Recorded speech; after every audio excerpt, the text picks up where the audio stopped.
All right, guys. Well, let's go ahead and get started to this month's Caregiver 411 for August. Uh, we are honored to have a dear friend of mine, the wonderful Dr. Stephanie Holmes, joining us from Atlanta. And she's amazing. I'll let her share more about herself. But before we jump into everything, let me just open us in prayer and then I'll hand it over to Stephanie and let her go. So let's just pray with us.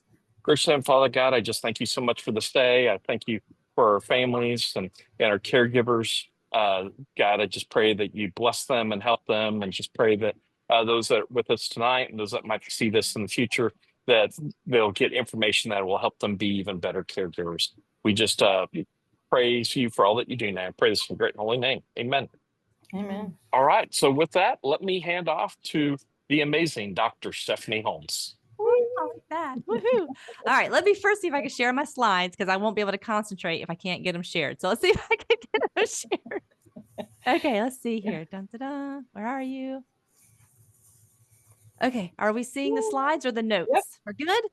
Yep. You got the Okay. you got the right thing. You're perfect.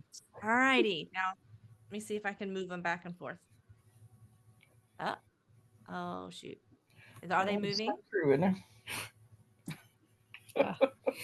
This is us taking time to take care of ourselves. Yes. Yes. Okay. We got to try this again because obviously it's not moving. That's not good. All right. Oh. While we're waiting on friends anyway. There we go. No Welcome, Don. Okay, this is frustrating me. I'm gonna have to go share, unshare, share, unshare to get my slides on. Okay, so Are you able just to advance there? Sorry, just with the arrows, or I can't. Well, the arrows, nothing moves it. I'm trying the slides at the bottom. I'm trying the. do you have it up on? Oh, there you go. You got it. Okay, That's it. That's it. Okay. Now you got it. So for those of you here, for those of you who will be joining later by watching this video, I am Dr. Stephanie Holmes. But when my daughter was diagnosed with autism back in 2005, I'm just Stephanie Holmes, the mom, trying to figure it out. So my daughter, Sydney, my eldest, took 2 years, 2005, 2006. If you can imagine, 2 whole decades ago, it was not very common for girls to be diagnosed on the spectrum. But I say we were lucky because she had special behaviors that got us noticed at school and got an early diagnosis. So and kind of dealing with that, I entered into the world of 504s and IEPs and church stuff. And then my youngest comes along. She ends up having some of her own special needs. She'd end up with an ADHD diagnosis after some other developmental stuff. And then a few years ago, my husband was diagnosed on the spectrum. So we're just a little neurodivergent family here. And I'm entering into a new phase of a different kind of caregiving. I won't share that yet because that's someone's personal information, but we can find ourselves in caregiving spots as a parent, as a child, as a sibling. So I hope to speak to all of that today. So know that what I'm sharing today, I'm not just sharing as a therapist or a coach. It also comes from lived experience. I'm also preaching to myself because I was just at a retreat yesterday where I had to be reminded of some of these very things. So as I was thinking of our topic today, self-care, I don't have time for that. I was thinking, I remember back in the throes of the diagnosis and treatments and protocols and IEPs and all of those things, I might not have been able to tell you what I needed because I started to lose my sense of self. So if I lose my sense of self and I don't know who I am, I don't know what I need. So how do I do self-care if I don't even know who I am and how to do that? So I want to kind of just talk us through some of the basics. This isn't rocket science or anything, and I'm not going to get too prescriptive because I don't want anyone focusing on the minutia because your situation, your season, your child, your loved one has all different kind of things. So maybe if all you get today is something to springboard off of and get creative about and riff off of it in a different way, that I would call that a success. Okay. To me, that kind of looks like a spider web. I know it's not, but we're going to call it kind of a spider web. All right. So if we're going back to before self-care, first ask, who am I and what do I need? I think it's really important that your identity is not as a caregiver. I feel it's really important that being a caregiver or being a parent of someone with special needs, that not become our whole identity. It is a piece of us. It is a role that we play. It's an important part of our life. But I remember especially fighting when I was in school, when my daughter was in school, they wouldn't even refer to me by my name sometimes. I was just Sydney's mom, Sydney's mom, Sydney's mom, Sydney's mom. I was like, I am Stephanie. I am more than Sydney's mom. I have a whole nother identity called Stephanie. And so just getting them to identify me as who I am, because we can get caught up in I'm so-and-so's caretaker, or I'm autism mom, or I'm autism warrior. It's important, but it can't become everything, because if it becomes everything, then I forget the other pieces that are part of me. And that's not doing honor and dignity to all parts of me. So do you remember what you need? I remember in the throes of the diagnosis, and I'm kind of a type A, Enneagram 8, go all in kind of person, trying to get all the different things that I needed for my daughter, getting things set up, networking, advocating, all of that stuff. And when you get into that role, you get into like the panic, the fervor, what's the next thing? We got through this year and this IEP team. Okay, summer, we got to plan the next year. And you can get kind of caught up in not even remembering what it is that you need or want, which is going to lead to burnout. And if we're burnt out, then we're not our best self for ourselves, and we're not our best self for the person that we're caring for. The next question is, who are your people? And when I say who are your people, who is happy to be with you? I learned the neuroscience definition of joy, as joy actually can reside in your brain, and it actually builds your identity in your orbital prefrontal cortex, if you want to geek out about that. But joy is when your eyes meet the eyes of somebody else who's happy to be with you. And that can be a pet as well. But who are your people? Who's happy to be with me, that when we make eye contact, there's joy in their brain. There is joy in my brain. I can count on them. We enjoy being with each other. We can do everything. We can do nothing. And we can forget that, because many times I know for myself and some of the families that I've worked with, your world can get very small, and you can start to get very isolated. And so you don't have a people, and you don't have a community. And we live in a society today where we might not be living near family. And we might not have a church community that is supportive. So I was very happy to build our people. How are your relationships doing? Those that you're in a relationship with, whether it's a sibling, a partner, parents, grandparents, how are your relationships doing? Are you able to still care for those as well? Because again, we are a people that were created to belong. We are a people who are created to be in community. When the Lord made man, he said it was not good for man to be alone. So while we're doing the very important ministry and caregiving of the people we love, our relationships are also really important. Our relationship with the Lord, our relationship with our community, and if married, relationship with spouse. And then people laugh at me when I get to the last one, but then what's your rhythm of rest? What is your rest? How do you rest? How do you Sabbath? And Sabbath is a word that can mean a lot of different things to a lot of different people. Some will, of course, take that to mean as 24 hours of doing nothing, no work. You cannot even flip a light switch. If you go to Israel, they have Shabbat elevators, and you have to ride every floor, because on Shabbat, you're not allowed to push the button of the elevator, right? So we can go that far with it. Or for me, I think of recreation. Recreation is recreation. So maybe my rest and my Sabbath is what gives me life, what makes me feel recreated. What is recreation for me? It might just be doing something else I enjoy, not actual physical sleeping or rest.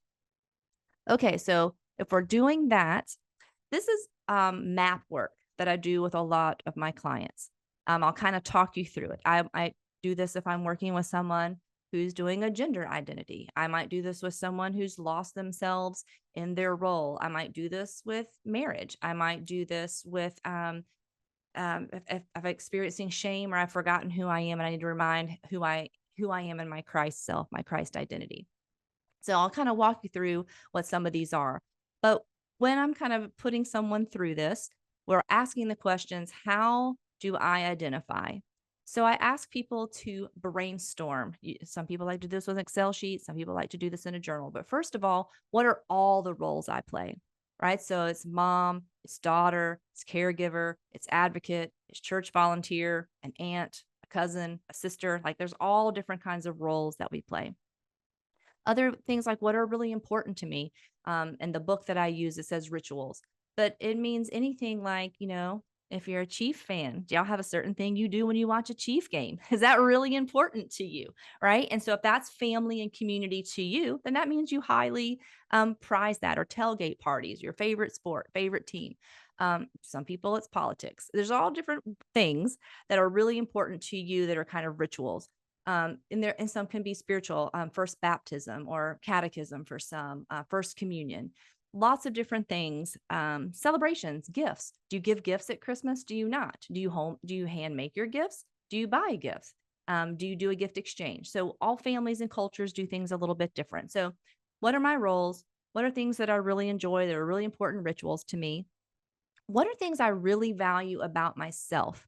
And it can't be a performance thing like I'm a hard worker, but like I'm loyal, I'm trustworthy.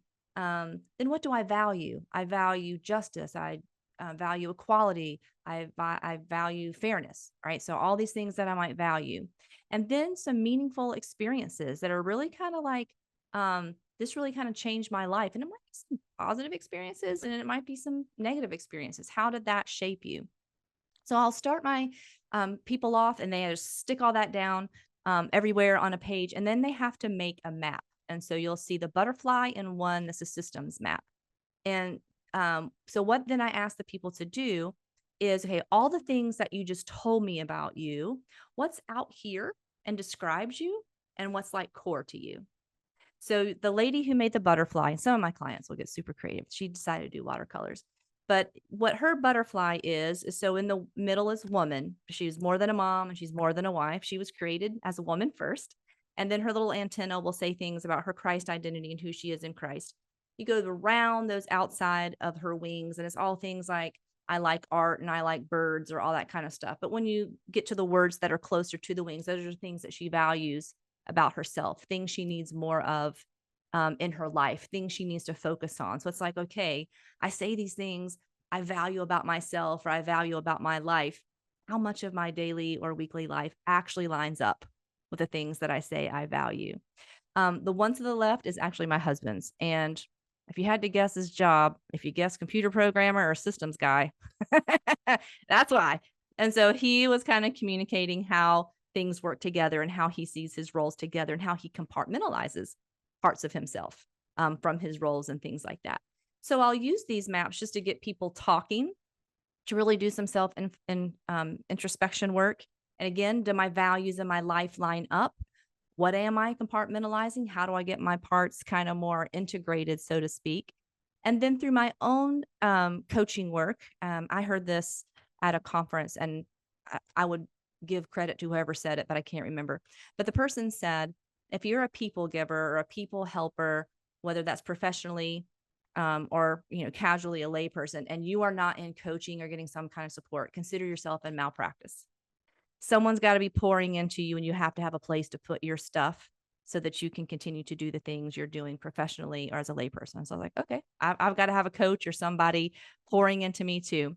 So my coach had me make a me chart. And so I chose a heart because I was really struggling, and maybe some of you have as well. But I've had points in my life where seasons are really hard with caregiving and part of the role. Like, does God really love me? Does he really see me with all of this that I'm going through? And so for me, I felt like the heart, I needed to remind myself that I am cherished and loyal and loved. And also sometimes parts of my personality were not always appreciated. But the Lord likes me intense and bold and passionate because that's how I get things done. And I'm also very festive. So I put this kind of together because I call this my Christ identity, who I was created to be, the core of me that God values about me, that Christ values about me. And there are also parts, God or Jesus or the triune, the Trinity themselves, right? Things about us that are core to us, how we tap into our relationship with God. And then the cross I made of my husband. 'Cause sometimes things aren't going well. And sometimes I'm like, God, you better talk to your boy because he's getting on my nerves. You know, your son, you need to have a chat with him. So I made one of a cross. And when I'm frustrated and when things are not going well, to see him through the eyes of Christ and who he really is, not the frustration to me right this moment, but who he is when we're in a good space. So that's kind of bringing in the Christ identity. I've had people do some really cool things with quilts or painting or canvas or PowerPoint or all these kinds of things. But if you're really trying to like figure out, man, Stephanie, I can't even tell you what self-care is because I don't even know who myself is. I feel like this marriage or I feel like this role right now is taking everything of me and I'm losing parts of myself. I couldn't even give you 3 descriptive words about myself right now. That tells me we should really do some identity work to figure out who you are and what you need. So, do you know what you need? What brings you joy or what's life-giving? What's that Christ identity? All righty, here's our little self-care map. And I started putting a lot of things and I started putting a lot of descriptions on it. And I was like, nope, because people might get caught up in how do I get so caught up in what the words are here, you don't come up with your own. But here's what I start with all of my clients whenever I'm teaching women or other caregivers or doing workshops or in my one-on-one, is we got to start small. Now, I don't know if growing up in church like I did, there was something about the preacher would always say, like, if you weren't getting up for your devotions at 4 or 5 a.m., that somehow that was not good enough for God, give your first hours of the day to God. And it had to be an hour. Like if you weren't praying and doing whatever for an hour and you weren't getting up at the crack of dawn, then somehow that didn't count or something. So I remember all the times I just felt frustrated and a failure as a Christian because sometimes pastors would be like, oh, I love how Jesus wakes me up at 4 a.m. and we take our walk together and we have our coffee and our Bible. And I'm like, I don't want to get up at 4 a.m. I want to be sleeping at 4 a.m. I don't want to do that. And I would try and I would try and I would end up falling back asleep because I couldn't do it for an hour and I couldn't do it at 4 a.m. But because I believe in a Jesus that knows me and knows the season of my life, and I believe he wants to be with me at any point in time of the day, I don't think it matters what time it is. And I don't think it matters if it's in 5-minute increments because the point is he wants to be with us. But also we need that time for ourselves. So you'll see these 4 icons when we're thinking about self-care. Over to the right, you see like the body. So we need to do things that are physical for our body. If I'm not taking care of my body and I'm breaking down or I'm getting autoimmune disease or I'm stressed out, I'm not going to be able to care for others if I can't care for my own self, my own body. Then there's a little Jesus icon there. And that's just a reminder of spiritual, our time with Jesus, whatever that means. And I want to kind of talk about all different ways we can spend time with Jesus that might not be sitting in a chair with a Bible. Because maybe you don't get to sit in a chair with a Bible very often with the season of life that you're in. Then there's the brain, the mind. It's really important to keep our mind, our intellect stimulated too. When we're in situations, whether it's autism or Alzheimer's, and you're doing the same conversation on repeat, the same topic and the same conversation, while that's important for the person that you're caring for, we have to have other things. We have to have other conversations, adult conversations, interactive conversations. And so our brain and taking care of our brain and our intellect and mental growth is really important. And then up at the top are the 2 hands. That's our relationships. Whatever our important relationships are, how are we taking care of those relationships?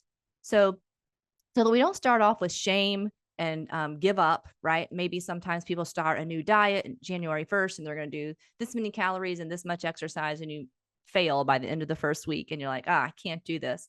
So I think just like when we're working with our kids or working with our Alzheimer's loved ones, when we're doing something, we're doing small skills scaffolding in. The same things works for us on self-care.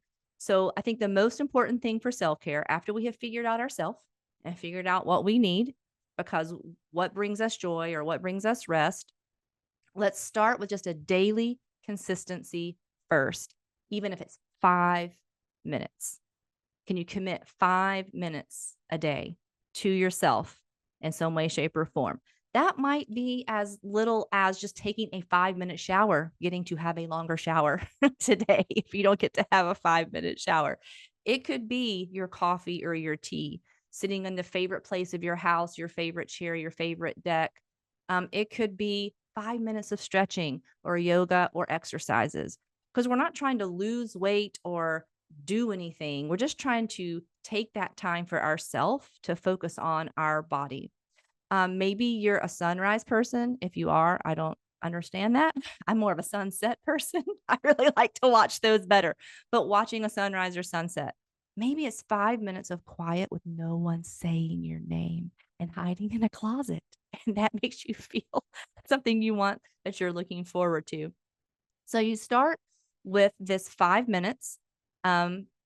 Thinking about what brings me joy, energizes me, peace, what's relaxing to me, what do I want to do alone, what do I want to aspire to do with a friend, and what might I want to do with my spouse. So once there's some consistency of just 5 minutes a day, then maybe we want to try 2 times 5 minutes a day or 10 minutes a day. Again, we're thinking very small to start with, to just get in the habit of thinking about myself and thinking about maybe all I can do is my body today, and tomorrow I'll do something intellectual. I'll do a Sudoku puzzle. Maybe the next time is more time with God. So whatever that is, we start daily, and we can get really creative with how we spend time with Jesus. So I grew up very conservative, kind of fundamental, and it had to be like reading your Bible, memorizing scripture, and kind of saying a King James type of prayer. But that's not all that's there, right? We can pray while we walk. We can pray while we walk our dog. We can listen to a podcast. Some people are more connected to God through music.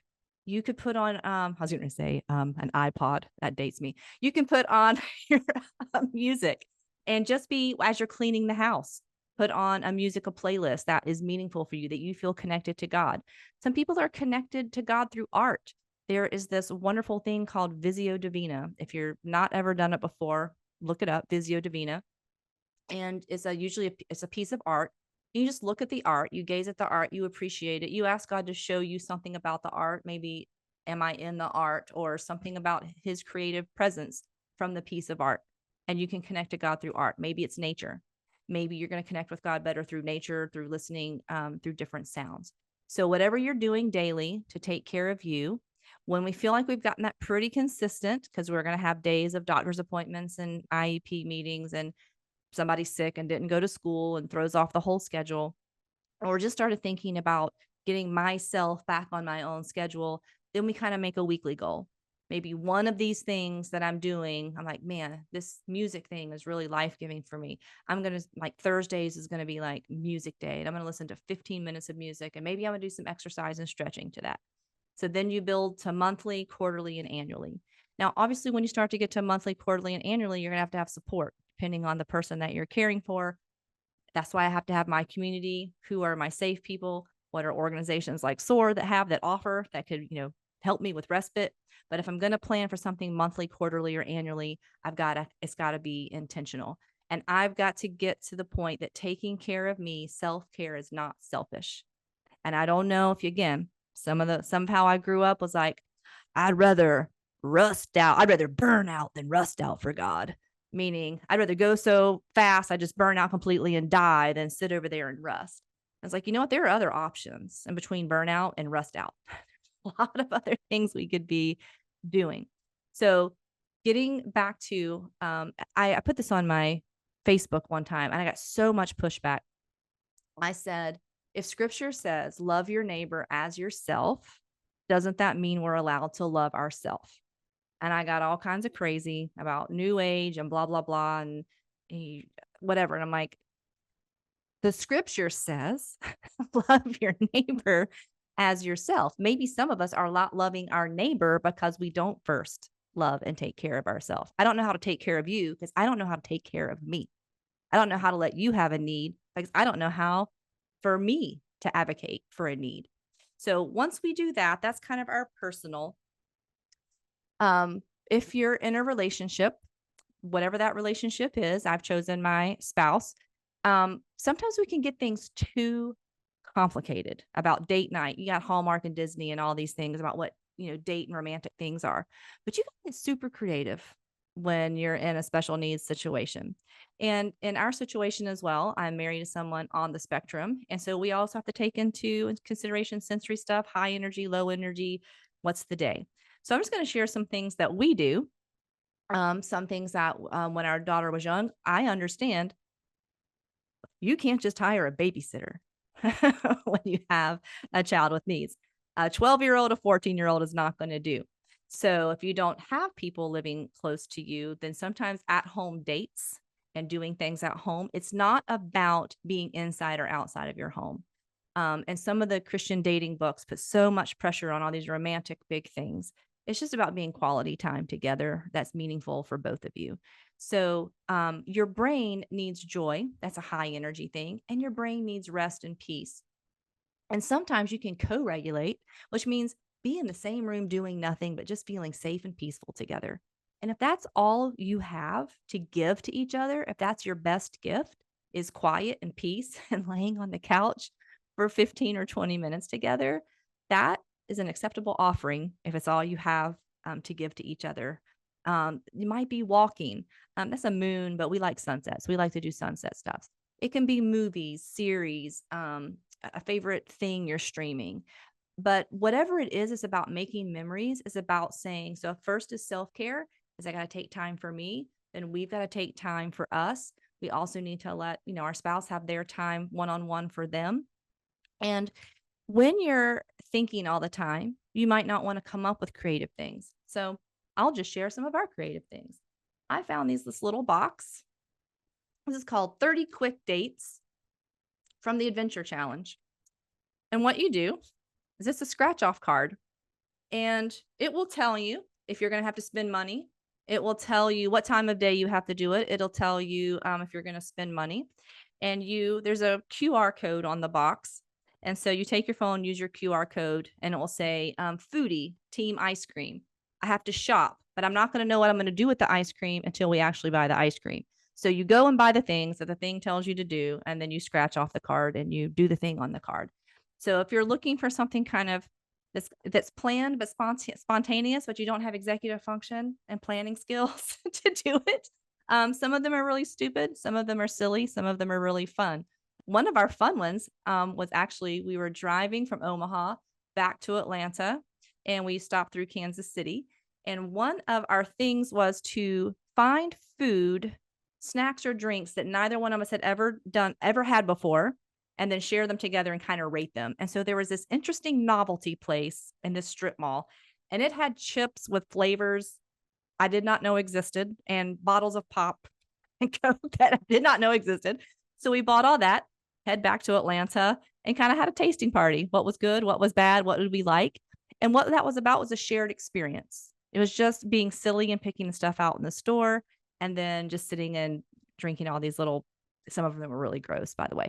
But some of them were interesting. We also got this book called The 30 Days of Joy. And as you can see, we started in December and we're not finished yet because we don't do it every day. We kind of use this as a backup. Like, we don't exactly know what we want to do. So we might try a date. No, I don't have enough energy for that. I don't want to do that. Maybe it's more connecting, talking, sharing emotional stuff. That's here. But also Gottman makes a lot of conversation cards. I don't know what to talk about. I don't either. Let's grab a card and let's see what topic that we get. Some of them are great conversation starters and some of them aren't.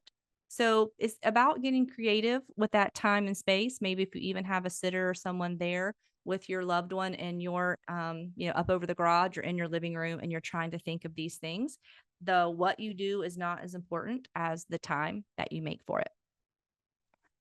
More about us is we did write our family story together in embracing the autism spectrum.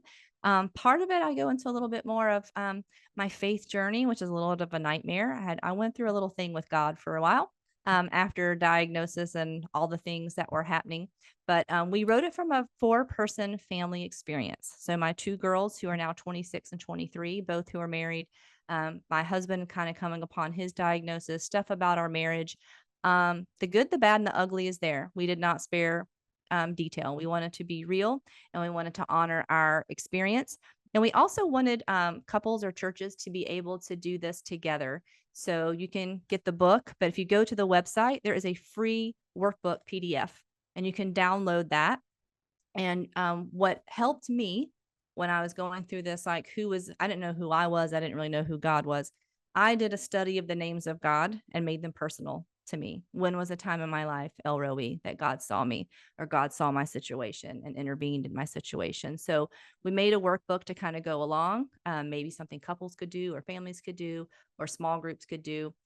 Ours is specifically autism, is very autism specific, but I think it can be for other families who are dealing with different challenges and needs.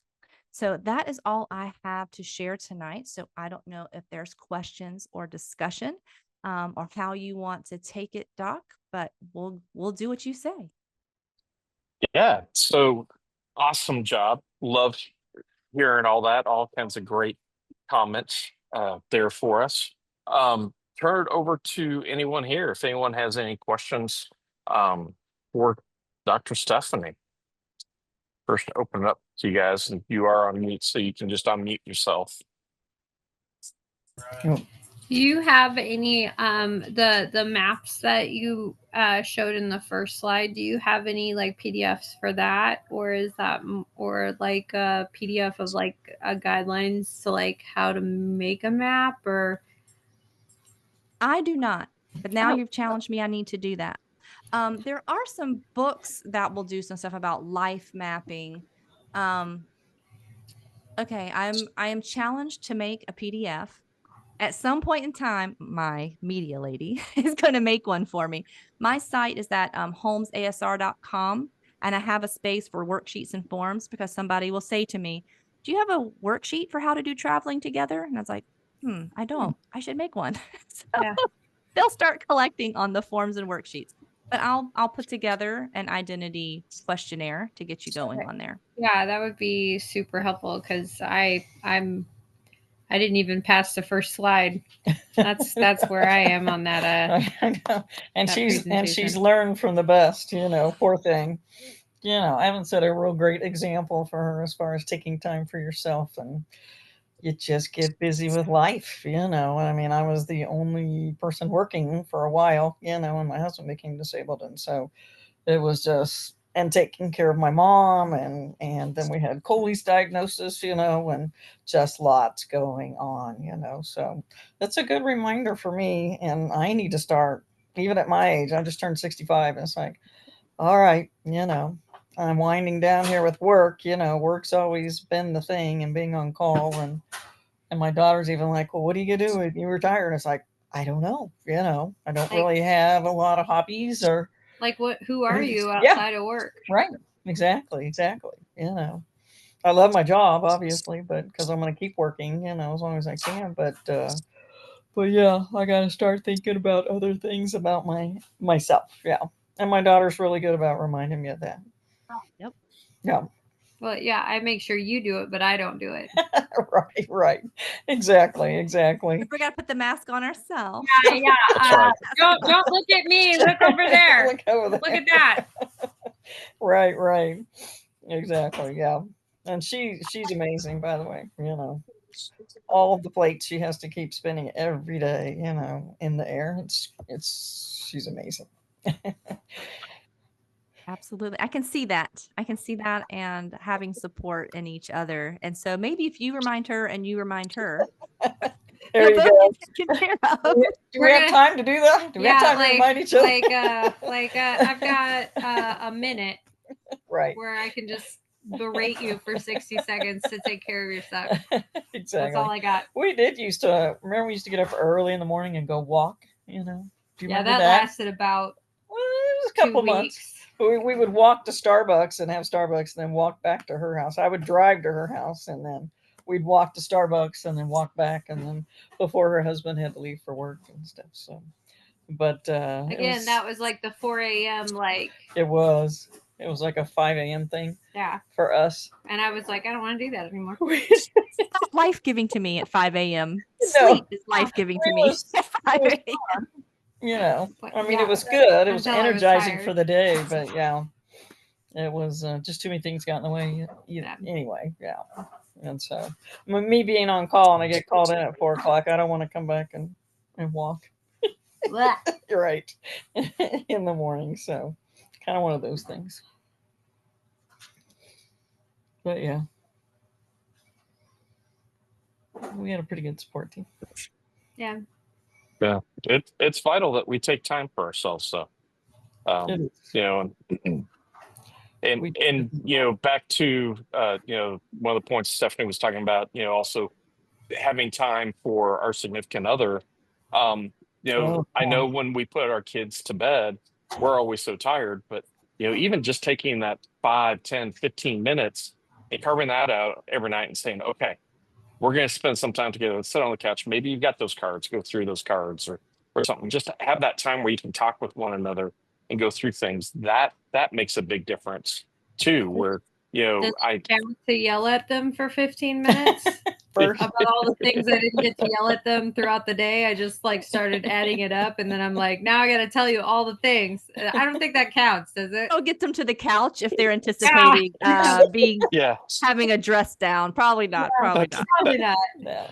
that's not going to work. I'm doing it wrong then. And just that your marriage survives all that stuff is just crazy. Yeah. Amazing, you know, it really truly is. It's so stressful in so many ways. You know, it's exhausting when you Absolutely. have special needs kids, and then if you have more than one, you know, and then adopt one, you know, yeah. Yeah, And my so- husband and I will be married 16 years in like 10 days or something. Congrats. yeah, Awesome. 13? Yeah, 16 or 17? 16, but 16. there were a few times where it was like, I don't know if I want to do this anymore. Yeah, been there, done that.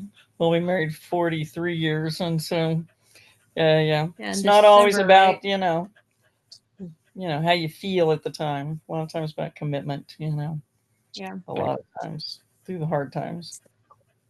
Anyways, One of the things I talk with my couples about is because it'd be very easy. We don't have a lot of time together. We have this intentional time we're going to spend together, and now we're talking about all the things that didn't get done. We're talking about things I'm unhappy that you didn't do. We're talking about we're arguing instead of that time. To kind of code it, so to speak. Like we need to get together and have a logistics meeting. This is where we're going to talk about plans, what's happening today, who's taking what kid, who, what's the protocol, what's the thing, what's right. So like logistics and protocol. And then there might be times like this decision. We have a decision to make. How are we going to handle this? How are we going to do that? What school or what blah, blah, blah are we going to do? Right. This is decision making time. But when we're doing couch time or walk time or whatever, like that stuff is not allowed. No logistics, no planning, no I like decisions. that. Like, how are you? How are you doing? What do you like? What was interesting about your day? Things that are really personal to you, your relationship, dream, and hope. And not to be mean to each other, but kind of be a little bit of a like a referee, like, hey, that's out of bounds. That's a logistics question. Save that for our logistics call. This is about, us. And to keep your mind on that every time we're together, we don't have to solve a problem. We don't have to plan a thing. We can just be together. I like and that's that hard. idea. Yeah, because that's really hard. It's like we don't have any time anyway. So then when we do have the time, we talk about all the things that we can't talk about in front of our kids, which is generally like you effed up, or like you screwed this up, or I didn't like how you handled this, or and then it's like I don't want to talk to you anymore. Bye. Right. So yeah. Yeah. Yeah. Because it's hard. It is. It's hard carving out time for anything, let alone like specific times for specific things. What, you went and had coffee with Corey, Friday morning? Yeah, but I had to take my kids with me. Yeah, I know.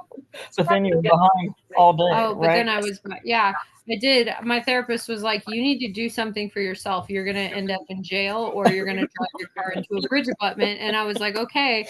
So I went and had coffee with a friend, but I had to take my kids with me. But then I got back after being gone for 2 hours, and I was like, I was so far behind. I felt like I was just losing my mind, and I didn't get everything that I needed to get done for the day. And then I was like, well, this is why, I don't do these things, because I never have the,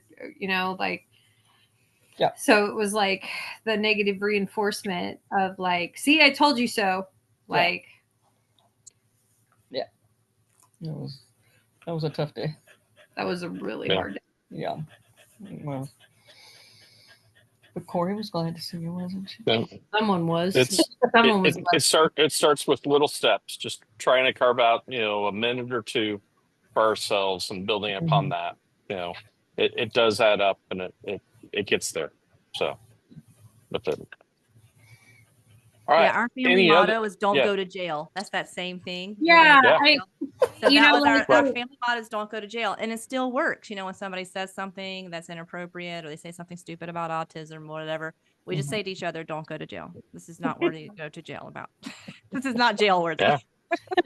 I heard Jim Gaffigan say once, like, this, like, parenting is like when they're a baby, you're like, this is the hardest thing I'll ever do, but like, I would do anything for this baby. And then when they're teenagers, you're like, this is the hardest thing I'll ever do, but I don't want to go to jail for murder. Exactly. So, Exactly. Yeah. A lot of truth on that. yeah. Yeah. Yes. I know one of the better things is just to watch some comedy series, like Jim Gaffigan or Jeff Dunham, any of those. Oh my gosh, that probably helps us so much, I like Nate Bargatze. Yeah. Have you seen him? Yeah. He talks about his kids all the time, just like Jim Gaffigan does. It makes me laugh out loud with some of the stuff he says. Yeah. And so that's that. We found that's helpful. And, Right. So that kind of going back to the point of make it simple. Something that we both enjoy, we can laugh together. When we laugh together, we're getting all kinds of good chemicals going in our head and oxytocin because we're doing it together. That's the cuddle or the bonding hormone. So when we're doing something together we both enjoy, it's like a 2 neurochemical hit. We might get some dopamine and oxytocin at the same time, which is good for our brains. And naturally, right, naturally. Exactly. There you go. All right. Any other questions we have for Dr. Stephanie? Think of anything? No. It was just very enjoyable. But I also want to just go ahead and take a second and plug her book. It's a fabulous book. I highly encourage everyone to read it. In fact, today we just had one of our families who one of their children just got a new diagnosis of autism, and they were asking what's a good book for them to read, and your book was the first one I recommended to them. So you should be getting a new order off of that tonight from them. With that, but $4 at a time. Yes, that's right. And I forgot you had the workbook, so I was just texting them. Oh, there's the workbook too, with it. So I think that'll be very good. But it really is fabulous, guys. Highly recommend it, and a lot of good, valuable insight there. What's the exact title again? Embracing the Autism Spectrum. Okay. Finding hope and joy in your neurodiverse family journey. Okay. But usually if you do Embracing the Autism Spectrum, you'll either find my book or this other website called Embracing the Autism Spectrum. They had her name her site after my book. I love it. All right. And Stephanie, why don't you go ahead and just remind everyone how, if they've got any other questions or anything else, how they can get in touch with you. Also, your website and everything else too for them. Okay. So we actually have 2 websites. One is the Holmes, my last name, like Sherlock, HOLMES, HolmesASR.com. And on that one is kind of more geared toward marriage and family. And so there are some resources on there. We actually made some courses that you can do for free with your spouse, like devotional stuff like that. You buy the book and just do self-study. There's what else do we have on there? We have articles and blogs and maybe other resources. When I make a new form or worksheet, I stick that on there.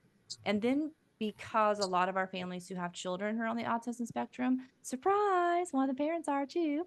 So we have ChristianNeuroDiverseMarriage.com, which is solely autism, marriage, and faith. And we have a podcast Dan and I either share about our relationship, but also we might have world leaders that are in the research and study of autism, like Dr. Tony Atwood or Dr. Temple Grandin, or people like that. So it's not always faith-based. It might be research-based. We might be talking to parents. We might be talking to other couples. So it's just kind of all autism all the time on our podcast. So those are different ways you can access resources and stuff as well. Cool. Okay. Thank you. Yeah, so I highly recommend you check that out. I will add that to the links when we put this up on YouTube. So anyone watching this, you'll be able to read that Okay. in the link below as well. So with that, we are coming up on our time. Just want to remind everyone, our next talk will be next month for September. It'll be the 23rd of September. And actually, a friend of both Stephanie and myself is Linda Bunk will be doing our next talk. And she is known as the abnormal missionary. She herself has autism, and she's got a wonderful website and ministry that she's doing. But her talk is going to be on affection to blessing, or affection, to blessing, and talking about how we can use prayer in our life to overcome anything going on. And I should say affliction to blessing, not affection. Affliction to blessing, but using prayer to overcome any challenges in our life. And she's got some workbooks she's putting together for that, working through. So that's going to be a great time. So Linda will be on with us next month, and I'll be another great time. So just want to again thank Dr. Stephanie Holmes for coming out with us tonight, and appreciate all of you coming out. And we'll see you next month. Hope you all have a wonderful night. Thank you so much. Nice to meet everybody. Many blessings. Bye. Bye-bye now.